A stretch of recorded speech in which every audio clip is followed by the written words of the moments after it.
શિનોર તાલુકાના સાદલીના તેરસા જવાના main road ઉપર આવેલ આંબાવાડીયામાં રાત્રિ દરમિયાન ત્રાટકેલા દીપડાએ 1.5 વર્ષના વાછરડાનું મારણ કરતા ખેડૂતોમાં ફફડાટ વ્યાપી ગયો છે। શિનોર તાલુકાના તેરસા ગામે વધુ એકવાર દીપડા દ્વારા વાછરડાનું મારણ કરાયું હોવાની ઘટના પ્રકાશમાં આવી છે। ત્યારે ઉપરોક્ત ઘટનાની વાત કરવામાં આવે તો શિનોર તાલુકાના સાદલી તેરસા જવાના મેઇન રોડ ઉપર એક આંબાવાડીયું આવેલું છે।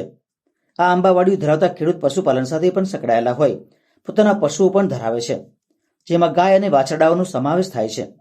આ પશુઓ રાત્રિ દરમિયાન પોતાના આંબાવાડીયામાં ખેડૂત બાંધી રાખતા હતા। આ દરમિયાન ગતરોજ રાત્રિના 10 વાગ્યાના અરસામાં આંબાવાડીયામાં એક દીપડો ત્રાટક્યો હતો અને આંબાવાડીયામાં બાંધેલા 1.5 વર્ષના વાછરડા પર હુમલો કરતા જ વાછરડાએ ભારે અવાજ કર્યો હતો। જે અવાજ સાંભળતા જ ત્યાં સંજયભાઈ પટેલના કુવા પર રહેતા શ્રમિક મજૂર બેટરી લઈને વાછરડાને જોવા જતા ત્યાં દીપડો વાછરડાનું મારણ કરતા જોઈને શ્રમિક મજૂર ભયભીત બનીને પરત કુવા પર જતો રહ્યો હતો। ત્યારે રાત્રિ દરમિયાન ત્રાટકેલા દીપડા દ્વારા વાછરડાનું મારણ કરાતા ખેડૂતોમાં ફફડાટ વ્યાપી ગયો છે।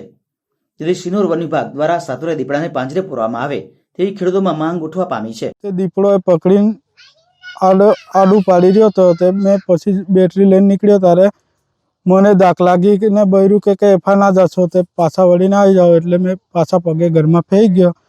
તે પછી જોયું તે પછી થોડુંક અડધું ભાગ ખાધું હતું ને પછી પાછો એક જણને બોલાવ્યો મેં રાતે 11 વાગે આવ્યો હતો।